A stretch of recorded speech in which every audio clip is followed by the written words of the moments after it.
छत्रपती शिवाजी महाराज अखंड हिंदुस्थानाचे आराध्य दैवत. अखंड हिंदुस्थानाचे का? तर कारण जर छत्रपती शिवाजी महाराज हे जर जन्माला आले नसते तर आज आपला देश, या देशाची अवस्था काय असती हे वेगळं सांगायची गरज नाही आहे.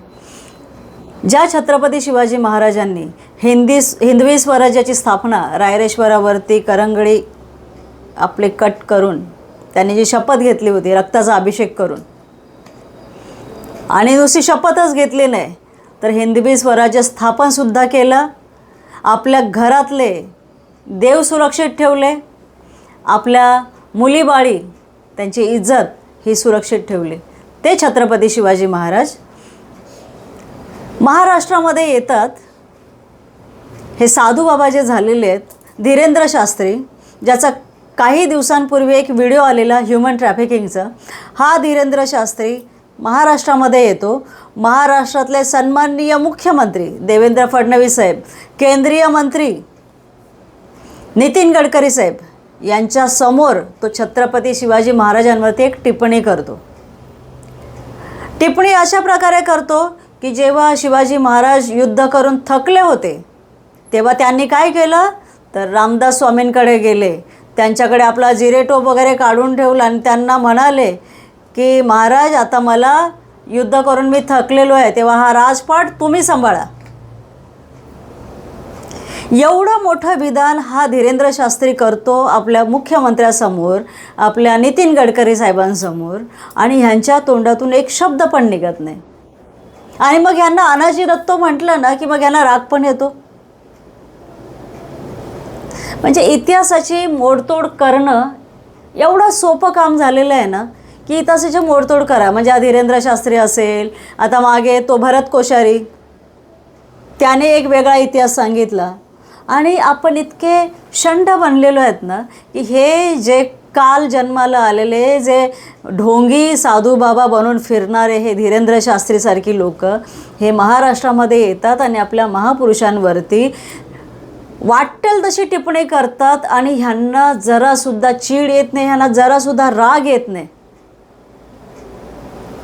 म्हणजे काय झालं आहे, एखादा मोठा विषय जर लपवायचा असेल ना ह्या सत्ताधारी लोकांना, त्यावेळेला इझी टार्गेट काय आहे, छत्रपती शिवाजी महाराजांवरती टिप्पणी करणं किंवा डॉक्टर बाबासाहेब आंबेडकरांवरती कोणीतरी चप्पल मारणं किंवा त्यांची मूर्ती खंडित करणं. हे इतकं इझी टार्गेट आहे महाराष्ट्रामध्ये की एखादा मोठा विषय लपवायचा आहे ना तर तुम्ही डॉक्टर बाबासाहेब आंबेडकर आणि छत्रपती शिवाजी महाराज यांना टार्गेट करा, यांच्यावरती काहीतरी बोला, यांच्या पुतळ्यांची विटंबना करा. म्हणजे काय, समाज बाकी सगळं सोडून ह्या विषयामध्ये येतो.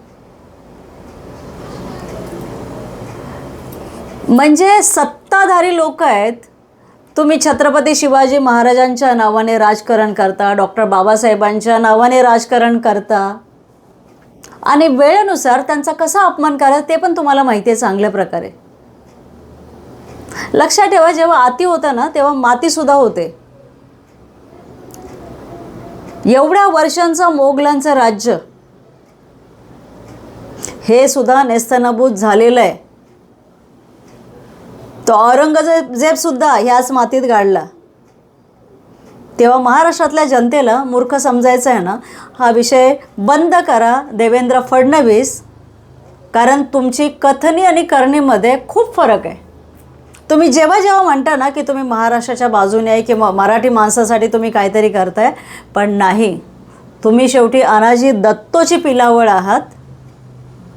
आणि तुमच्यासाठी खूप इझी आहे, तुमच्यासमोर कोणी सोम्या गोम्या येतो आणि महाराजांबद्दल टिप्पणी करून जातो. आणि समर्थ रामदास स्वामी ते हे स्वराज्य सांभाळणार आणि महाराज त्यांना देतात स्वराज्य सांभाळायला. देवेंद्र फडणवीसांपासून धीरेंद्र शास्त्री खूप लहान आहे वयाने. आधी महाराजांचं चरित्र वाचावं. एकदा तरी महाराजांच्या हयातीत रामदास स्वामींची आणि छत्रपती शिवाजी महाराजांची भेट झाली आहे का हे पहिलं तपासा. म्हणजे इतिहासाशी काही देणं घेणं नाही आहे. तोंडाला वाटेल ते तुम्ही बोलून जाता इथे येऊन. आणि मला तर असं वाटतं ना, इथून पुढे आता पोलीस प्रशासन पण ह्यांच्याच हातात आहे. जो पण साधू बाबा किंवा कोणी पण महाराजांवरती किंवा डॉक्टर बाबासाहेब आंबेडकरांवरती अशी टिप्पणी करेल ना, त्याच्यावरती सरळ गुन्हा का नाही दाखल करत पोलीस प्रशासन, मला हे समजत नाही. कारण आमच्यासुद्धा भावना आहेत ना, त्या भावनांना तडा गेला ना आमच्या पण. संपूर्ण महाराष्ट्रातल्या लोकांच्या भावनांना तडा गेला ह्या विषयामध्ये. मग का ह्या धीरेंद्र शास्त्रीवरती गुन्हा दाखल न व्हावा? देवेंद्र फडणवीस साहेबांवरती का नाही गुन्हा दाखल करत? केला पाहिजे ना. याच्यामध्ये कुठला समाज येत नाही. जो छत्रपतींना मानतो अशा प्रत्येकाच्या भावना दुखावल्या गेल्या. म्हणजे महाराजांना तुम्ही समजून काय ठेवलं आहे की महाराज रामदास स्वामींकडे जातात आणि राजपाट त्यांना सोपतात? थोडी तरी लाज बाळगा रे, थोडी तरी लाज बाळगा.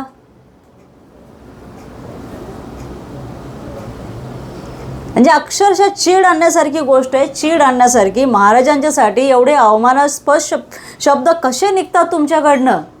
हा धीरेंद्र शास्त्री, किती वय आहे त्याचं? मागच्या वेळेस संत तुकारामांवरती टिप्पणी करून गेला तो महाराष्ट्रात येऊन. असंच काहीतरी मूर्खासारखं बडबडून गेला की संत तुकारामांची बायको खूप भांडखोर होती, खूप भांडखोर होती आणि तिला एकदम कंटाळलेले होते. अरे तुला काय माहिती आहे रे? तू संत तुकारामची बरोबरी करू शकतो का? आहेस तू कोण? तुझे जे व्हिडिओ आले होते ना ते कुठे गेले? या सरकारने कुठे गायब केले? जे अख्खी बस ॲम्ब्युलन्समध्ये मुलींना टाकून कुठे घेऊन चालले होते तुझे सेवेदार? कुठे गेला तो व्हिडिओ? का गुगलवरती दिसत नाही आता? आणि ह्या भाजप सरकारला किंवा देवेंद्र फडणवीसला अशीच माणसं पाहिजेत, खरातसारखी, ह्या धीरेंद्र शास्त्रीसारखी, ज्यांची लायकी पण नाही. ते आज महाराजांवरती बोलून जातात, संत तुकारामांवरती बोलतात, सावित्रीबाई फुलेंवरती बोलतात, महात्मा ज्योतिराव फुलेंवरती बोलतात. आणि हे आमचे प्रशासनमध्ये बसलेले लोक गप्प मूग गिळून बसलेले असतात. एक शब्द, एक अवक्षर काढत नाहीत. का महाराष्ट्राची वाट लावताय? का महाराष्ट्राच्या इतिहासाची वाट लावताय? मला असं वाटतं महाराष्ट्राच्या कानाकोपऱ्यातून ह्या धीरेंद्र शास्त्रीसारख्या लोकांवरती गुन्हा दाखल करण्याची मागणी केली पाहिजे. जातीय तेढ किंवा आमच्या भावना दुखावल्याबद्दल सगळ्यांनी हा विषय सिरियसली घ्या आणि या धीरेंद्र शास्त्रीवरती जेवढा जास्त गुन्हा दाखल करता येईल तेवढा गुन्हा दाखल करा. आणि पुन्हा एकदा मी म्हणेन, विश्व हिंदू परिषद आणि बजरंग दल, जे विश्व हिंदू परिषदेचं जे अंग आहे बजरंग दल, RSS, हिंदू धर्मासाठी तुम्ही सगळं करताय ना, हिंदू धर्म वाचवण्यासाठी. मग हे जे तुमचे बाबा लोक आहेत, हे बाबा लोक ज्यांनी हिंदू धर्म वाचवला त्यांच्या विरोधात जाऊन टिप्पणी करतात. कुठे गेले हे बजरंग दलवाले? का नाही त्यांनी पोलीस स्टेशनला जाऊन त्या धीरेंद्र शास्त्रीवरती गुन्हा दाखल करण्याची मागणी केली? कुठे राहिले हे लोक? की तुमच्या म्हणण्याप्रमाणे तुम्ही हिंदू धर्माची व्याख्या करताय का? जायला पाहिजे. बजरंग दल, विश्व हिंदू परिषद, तुम्ही या धीरेंद्र शास्त्रीसारख्या लोकांवरती गुन्हा दाखल करण्याची मागणी केली पाहिजे. तर आमचा विश्वास बसेल तुमच्यावरती. कारण ज्यांनी राखला हा धर्म त्यांच्या विरोधात तुमची काही भूमिका नाही का? मागे एक प्रकरण आमच्या इकडे झालं भाईंदरमध्ये, नवगरुडला. त्यावेळेला बजरंग दलचे जे 13-14 वर्षाची पोरं होती, इथे महाराष्ट्रामध्ये योगी जिंदाबादचे नारे लावत होते. योगीचा संबंध काय? योगी कुठे आहे? UPचा आहे मुख्यमंत्री. महाराष्ट्राशी काय संबंध? महाराष्ट्रामध्ये फक्त आणि फक्त छत्रपती शिवाजी महाराज, बाकी इथे कोणाचं स्थान नाही आहे. महाराष्ट्रामध्ये योगीच्या घोषणा देण्यापेक्षा तिकडे जाऊन राहणं. जे बाहेरून येणार आमच्या महापुरुषांवरती टिप्पणी करणार का? मराठी माणसांनो जागे व्हा. किंवा जे छत्रपतींना मानणारा संपूर्ण अखंड हिंदुस्थानमध्ये तरुण आहेत, लोक आहेत, त्या सगळ्यांनी लक्षात ठेवा, या अशा प्रवृत्ती वेळीच ठेचल्या पाहिजेत.